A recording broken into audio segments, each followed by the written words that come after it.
Om Namo Bhagavate Vasudevaya. Om Namo Bhagavate Vasudevaya.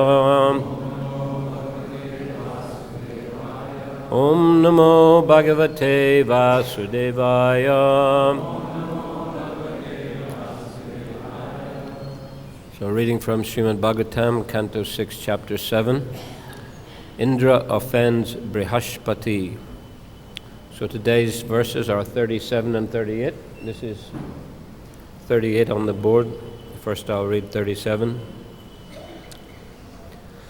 Tatapina pratibruyam gurubi prartitam kiyat bhavatam prartitam sarvang pranayarartais chasadaye. Translation. This is Vishvarup speaking to the demigods. All of you are my superiors, therefore, although accepting priesthood is sometimes reproachable, I cannot refuse even a small request from you. I agree to be your priest. I shall fulfill your request by dedicating my life and possessions. So the background is that once Brihaspati, the guru of the demigods, came into the assembly of King Indra. Indra was sitting on his throne with his wife, surrounded by many other demigods and servants, and he didn't pay any attention to Brihaspati, who felt offended and disappeared. So then the demigods, due to their offense toward their spiritual master, became weakened, whereas the demons, who were very respectful towards their spiritual master Sukracharya, became very powerful, and the demigods were being defeated in the battle with the demons. So they approached Lord Brahma for guidance and shelter, and he advised them to accept Vishvarupa as their priest. So they approached Vishvarupa, telling him that we are like your parents, so as like a dutiful son, you should help us and become our priest. And he explained it's not very wise for a serious Brahmin to become a priest and think of earning a livelihood like that. Rather, a serious Brahmana should simply live by collecting grains that are left over in the fields or in the marketplace. But anyhow, as this verse says, since you are my superiors, even though accepting priesthood is sometimes reproachable, I cannot refuse even a small request from you. I agree to be your priest. I shall fulfill your request by dedicating my life and possessions. So now, text 38. Shri Badarayanir Uvacha Tebhya evam pratishrutya Vishvarupo Mahatapa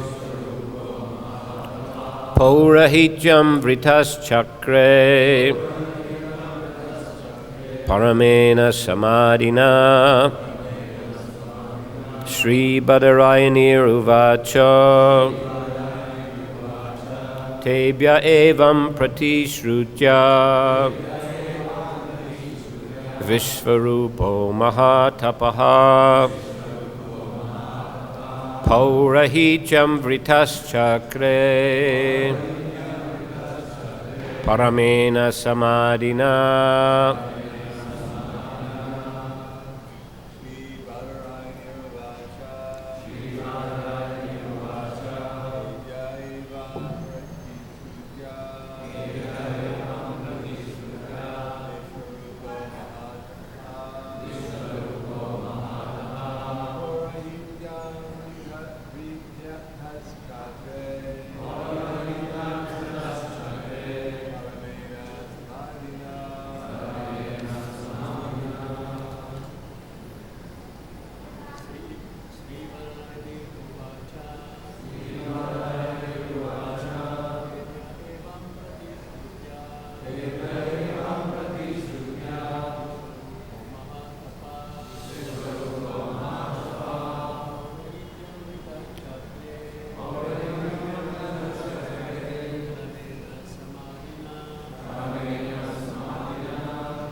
Ladies, please.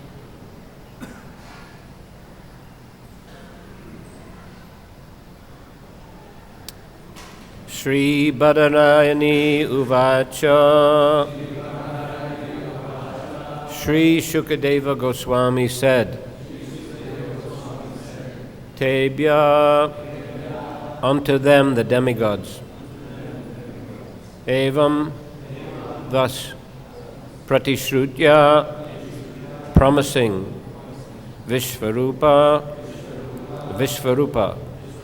Mahatapa, the most exalted personality,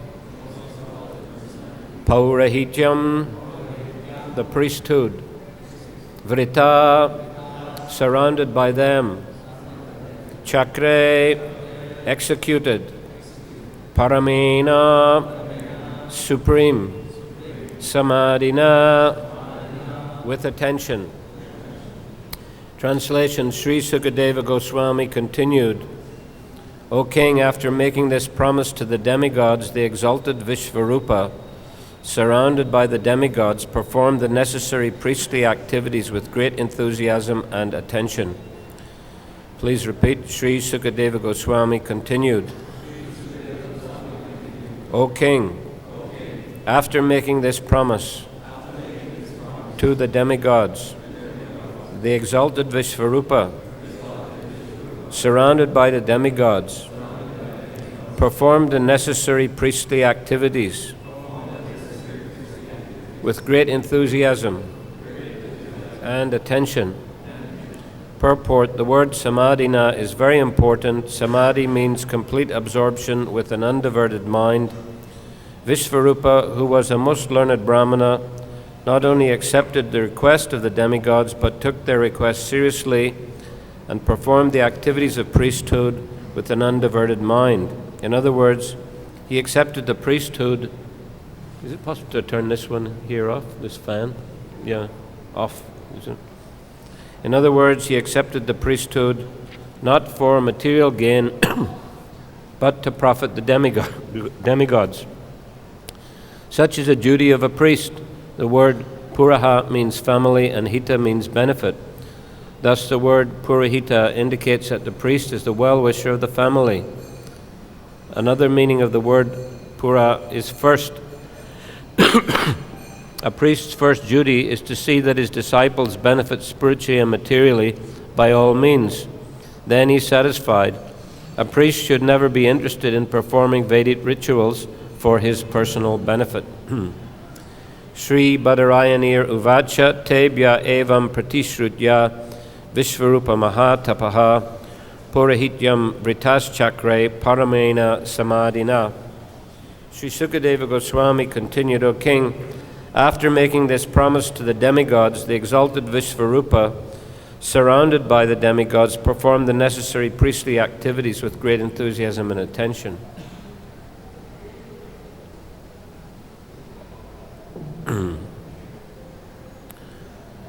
So this is an example of a consciousness of a first-class Brahmana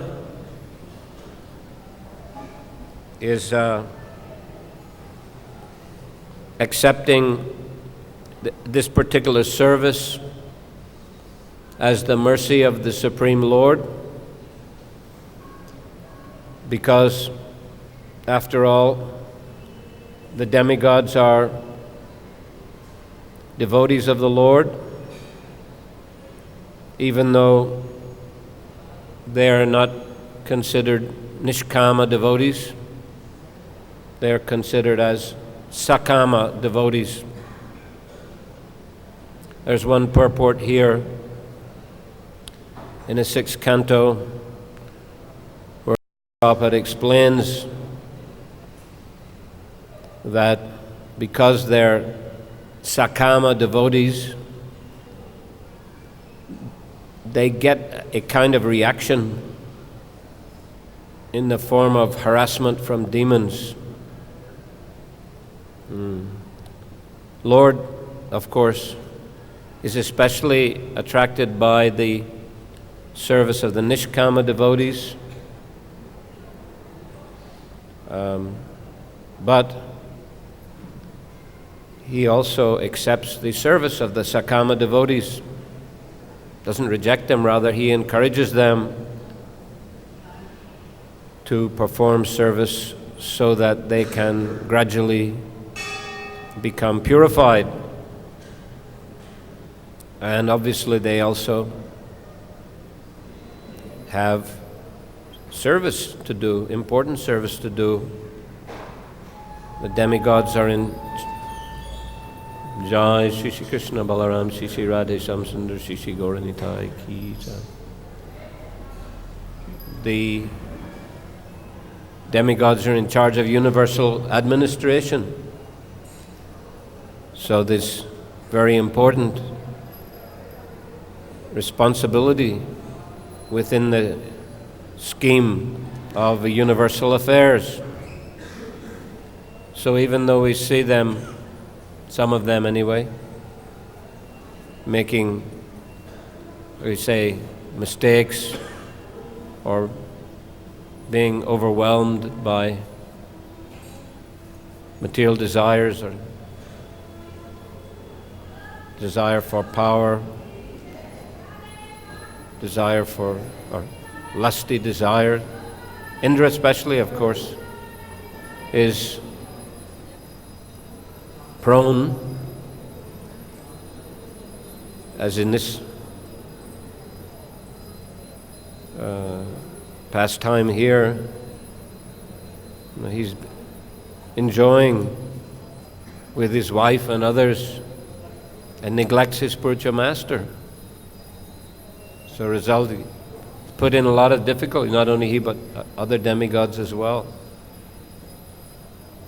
And of course in the Govardhan Leela, Indra was proud. He wanted to enjoy the results of the Indra Yagya performed by the cowherd men. And when Krishna convinced them to use all the ingredients instead for the worship of Govardhan Hill, Indra became agitated, falsely proud, thought he could teach a lesson to Krishna and the inhabitants of Vrindavan. But of course, Krishna diminished his pride by lifting the Govardhan Hill with this small finger of his left hand. And but still, because Indra is a devotee, even though he made mistakes, still he realized it's my foolishness and came to beg forgiveness from Krishna. And bringing Surabhi in front, Krishna is very affectionate to the cows, so that was a very intelligent thing to do. Ultimately, Krishna gave him the intelligence, and of course, when Krishna saw his genuine regret, Krishna forgave him. So, demigods may make mistakes, but still, because they're devotees, they have that firm faith in the Lord, and ultimately the Lord helps them. Yeah. When they're, as Prabhupada said, they get reaction in the form of harassment from demons, but what do? They go to the Lord for protection. When demons are in difficulty, they think that they'll solve all the problems themselves, and we don't need God. Of course, many demons are devoted to particular demigods. In the next chapter, next purport, Prabhupada gives example. Hiranyakashipu was a devotee of Brahma, Ravana was a devotee of Shiva, and Mahishasura was a devotee of goddess Durga. But the demigods are devotees of Vishnu, the Supreme Personality of God. And because they go to him for protection, the Lord reciprocates and gives him protection, so that even though he's equally disposed to everyone, still he shows special affection to his devotees. Samoham sarvabhuteshu name dveshustina priya ye bhajanti tumam bhaktya maititeshu chapi aham. I envy no one, and I'm not partial to anyone. I'm equal to all, but if one renders service to me in devotion, he is a friend, he is in me, and I am a friend to him. So it depends on one's attitude towards Krishna. Once Prabhupada said, if you want to be friends with Krishna, Krishna will be friends with you. But if you want to play tricks with Krishna, Krishna will play tricks with you. So depends on our attitude. Someone is envious of Krishna, has no interest in Krishna. Why Krishna should show him special interest?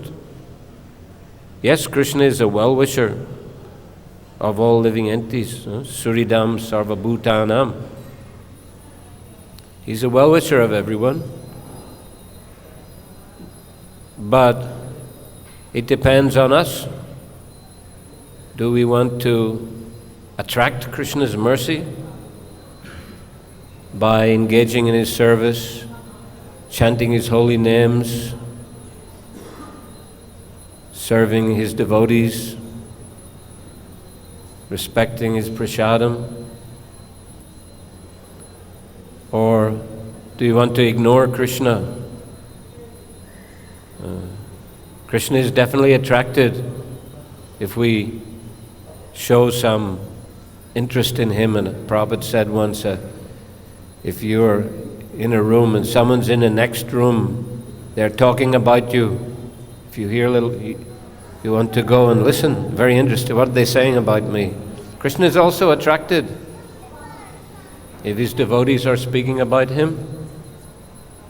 Isn't it? The story in Dvaraka, when the queens were discussing Vrajalila, they posted Subhadra at the door, but she was also listening, and her eyes became wide with astonishment, and a huge smile broke out on her face. And Krishna and Balaram were passing by, and seeing her in that condition, they also began to listen. So they also became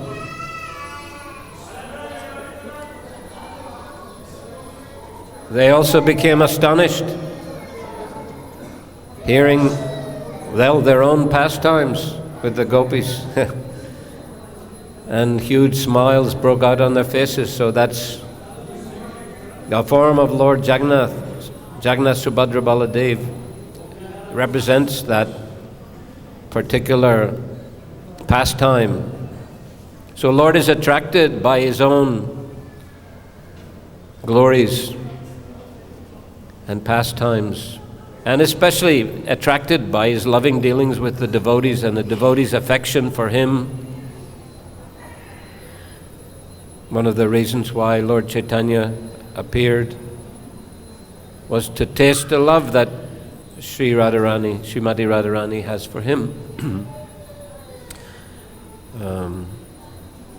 So in this way, the demigods, being devotees, despite their, some problems and some material desires, because in their hearts they always want to please the Lord, take shelter of the Lord, ultimately the Lord always helps them.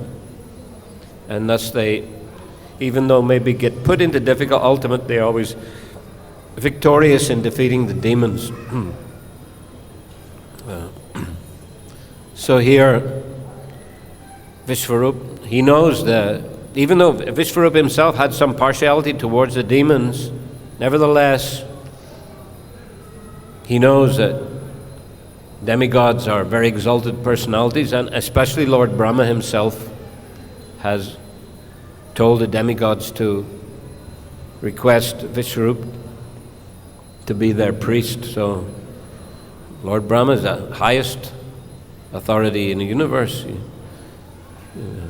Also, of course, in our sampradaya, he's the highest authority. He's a very exalted personality. So Vishwarup is humbly accepting. Being a sincere Brahmana, he's humbly accepting the request of the demigods, which is on the order of Lord Brahma. And he understands the principles of Brahminical life, the importance of not being motivated for material gain. It's a very pure Brahmana. So, as we mentioned, and as we've been hearing in the previous verses, the Brahmanas have to maintain their purity and not be purchased by the Kshatriyas and Vaishyas. The Kshatriyas may have some political purposes, and they're willing to remunerate the Brahmanas liberally, but sometimes may want them to speak on their behalf, convince people to do something on their behalf, or the Vaishyas also give generously in big donations, may have some motivation. Generally, Brahmins, Kshatriyas and Vaishyas have more material motivation than the Brahmanas. So for the society to function harmoniously, there needs to be, as Prabhupada put, needs to be brain. Brain means the Brahminical class. What's their duty? Their duty is to study the scriptures and explain the scriptures to the other members of society. And also to perform puja and worship of the Lord on behalf of the other members of the society. In other words, they act as kind of via media between the Lord and other members of society. They are closest to the Lord because of their study and scrutiny of the Shastra. Other members of society are just so busy with their activities, Kshatriyas with management or protection of the society, Vaishyas with business, Shudras in so many other activities.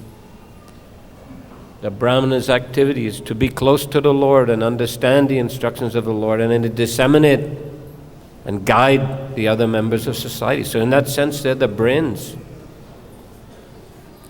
And at the same time, the other members of society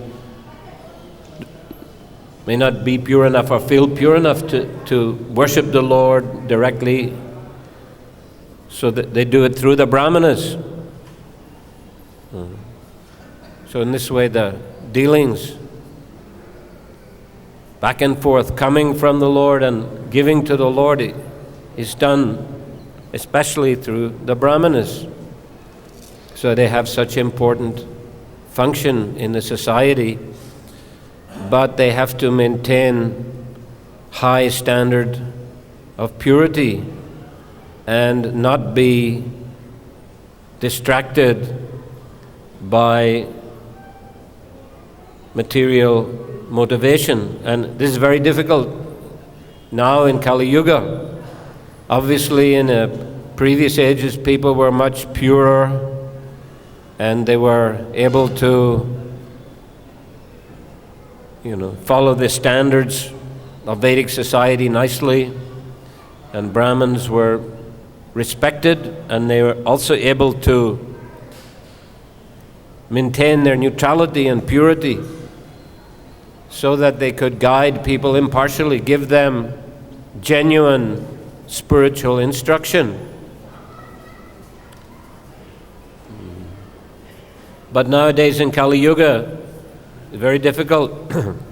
Often we may go to some temple and be besieged by a crowd of brahmanas demanding donations. It is very off-putting. You want to go to a temple, feel inspired by the purity of the atmosphere, and suddenly you're surrounded by, jostled by brahmanas offering blessings and demanding donations. So don't feel like going to such temples. Generally, when you go to the temples, like ISKCON temple, there should be discourses on Shastra. There should be kirtan. And in this way, people are attracted by the spiritual atmosphere, the spiritual activities of Shravanam Kirtanam. So this is inspiring to the visitors. More and more visitors want to come. And then the devotees will talk to them about Krishna consciousness, distribute books to them, inspire them to chant japa, to join in the kirtans. This is very uplifting. This is a proper function of a temple. And the standard of the worship of the deities should be very nice. Prabhupada was always very strict about these points. That deity worship must always be accompanied by kirtan. Just as here, 24-hour kirtan was Prabhupada's desire and instruction. And by the efforts of Indra Prabhu and so many other devotees, this is going on to this day. In fact, when the deities were installed here in 1975 on Ram Navami, Prabhupada invited local purohits to perform yagyas. But at the same time, he had a kirtan going on. And he said that actually we can install a deity just, by having kirtan at the same time. But he said that local people might not accept that this is authentic installation, so therefore we also have the local brahmanas. But actually the Harinam Yagya is the most important yagya, and is sufficient in itself for installing the deities. But the deities must always be worshipped with Harinam Yagya, not just ringing bell. Artik generally means ringing the bell. And many temples you go, you just hear dong, dong, dong, ringing of the bell, and there's no kirtan. I remember once I was staying at a dharmshala at a temple in Dharan, which is in southeast Nepal. And in the morning I heard like a kartals and gongs, and I thought it must be nice kirtan going on. So I entered into the temple room. All I saw was one young girl who was sort of dancing around, and another old lady who was rolling on the floor. Then I looked back in a corner. There was a machine, and the machine had several bells, which it was ringing, and several gongs, which was beating, like that. But no actual kirtan going on. So we see in our ISKCON temple, the bell is small. The pujari is just ringing a small bell, but the kirtan is loud. So Prabhupada insisted that for the deity worship to be effective, there must be kirtan. And he also said for neophytes, kirtan should be accompanied by deity worship. So they're interconnected. Both activities have to go on. Although Harinam Sankirtan is the Yuga Dharma, but it should be accompanied by deity worship, at least some form of deity worship. Even in the home, Prabhupada advised for grihastas 4 kinds of activities.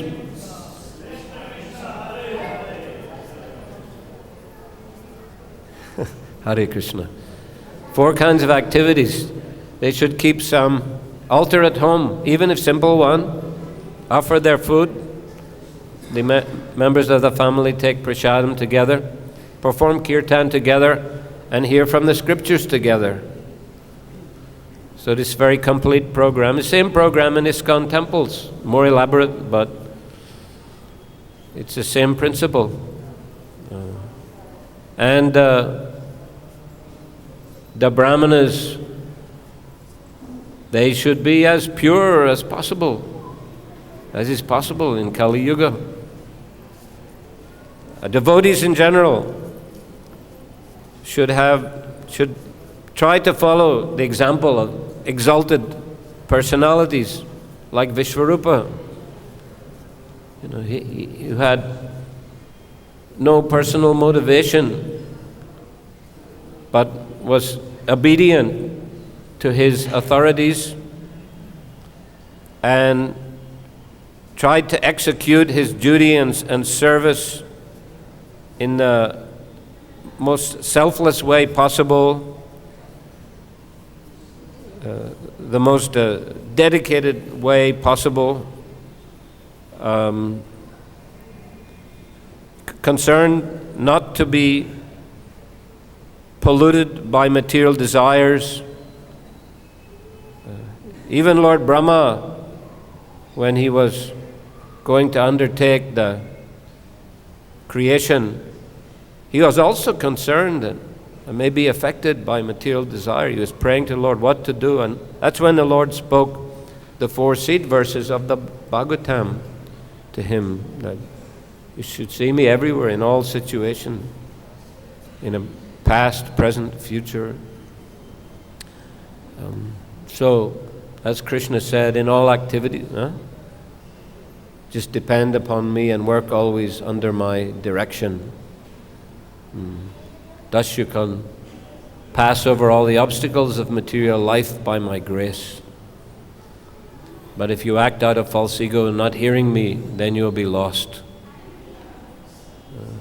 So to the degree that we are surrendered to Krishna and pure in our intention and our activities, to that degree we can get the mercy of the Lord and become effective representatives of the Lord. Ye yata mam prapadyante tam stataiva bhajami aham mama vartmanu vartante manushya partha sarvasaha. As Krishna says, all of them as they surrender to me, I reward them accordingly. Everyone follows my path in all respects. We are all living within the Lord's creation. We are all dependent on the Lord. The Lord is in everyone's heart. All the energies that surround us are the energies of the Lord.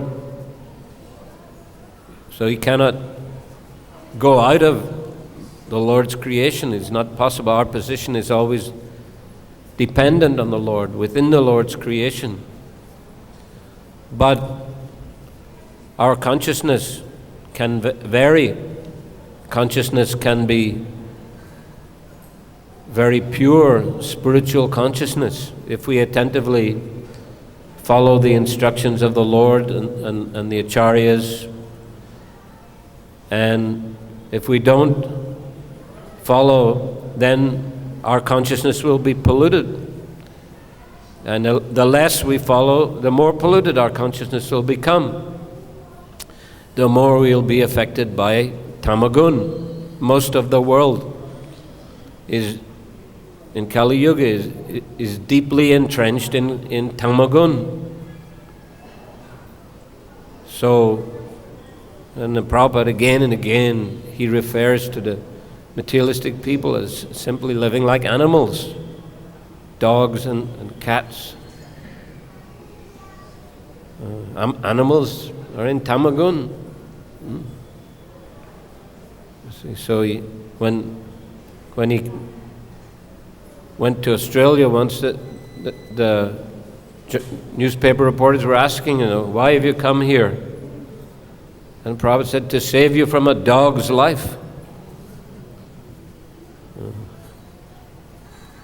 So this is unfortunate that human beings who have such a well-developed form of life with higher intelligence, finer intelligence to understand spiritual topics, they are neglecting that completely, and they're just engaging in animal propensities of eating, sleeping, mating, and defending, and doing it in more and more perverse and gross ways.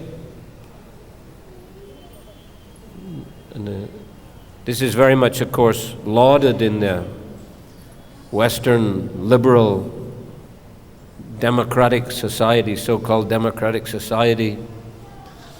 You have to be very tolerant, allow all kinds of, combinations of whatever. People have all kinds of strange families nowadays. All kinds of huge families mixed up with all kinds of different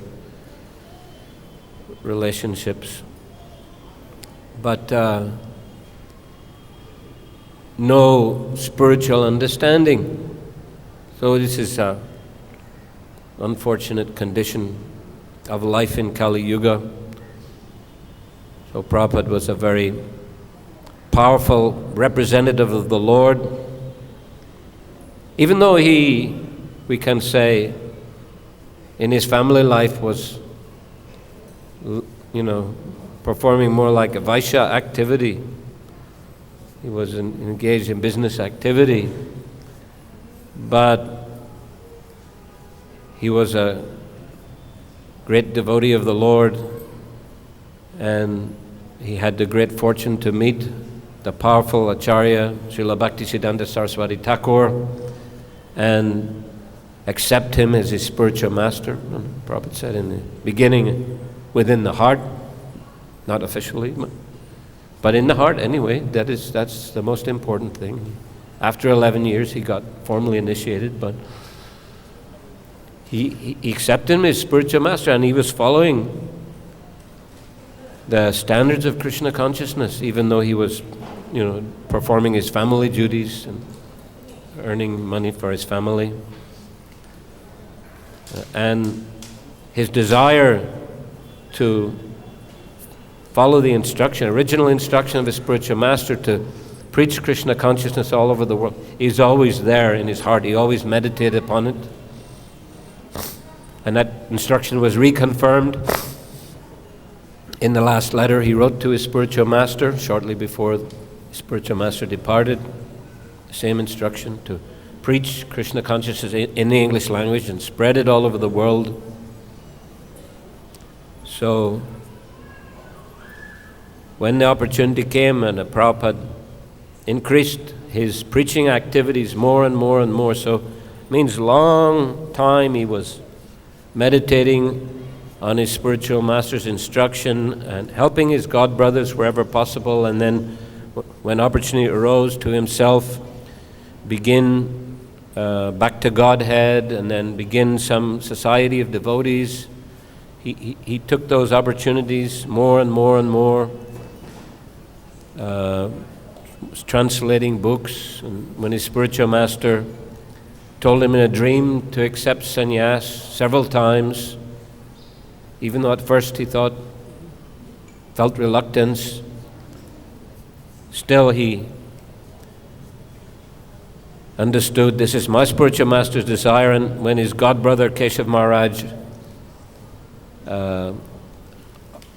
offered him sannyas, then he knew I should accept, and he became a sannyasi, completely detached from family affairs, and fully dedicated in preaching, as we know, went to the Western world and spread Krishna consciousness all over the world, always with the same purity and determination.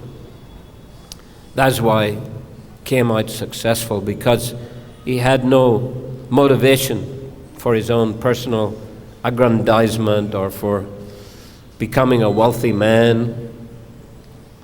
But, of course, as we know, Krishna made him very wealthy and very famous. But he used everything to uplift the members of society, and has created this wonderful society, ISKCON, with so many temples, so many devotees, and the Bhaktivedanta Book Trust publishing the most important Vedic Vaishnava scriptures in as many languages of the world as possible, and inspired in the devotees the mood to distribute those books profusely. ISKCON is distributing millions of books every year. So this was due to his Brahminical purity and pure Krishna consciousness, that he was so much in touch, connected to the Supreme Personality of Godhead, that the Lord's instructions are disseminated to the whole world through him, and his followers are continuing that work with determination and success. So it's the same principle as we find here, the principle of pure consciousness, submission to one's bona fide authorities, and engaging in one's service with attention and enthusiasm. So, Hare Krishna. It's 9 o'clock, so thank you so much. Grantaraj Srimad Bhagavatam Ki Jai, Srila Prabhupada Ki Jai, Samaveta Bhakta Vrinda Ki Jai, Nitai Gaur Premanandi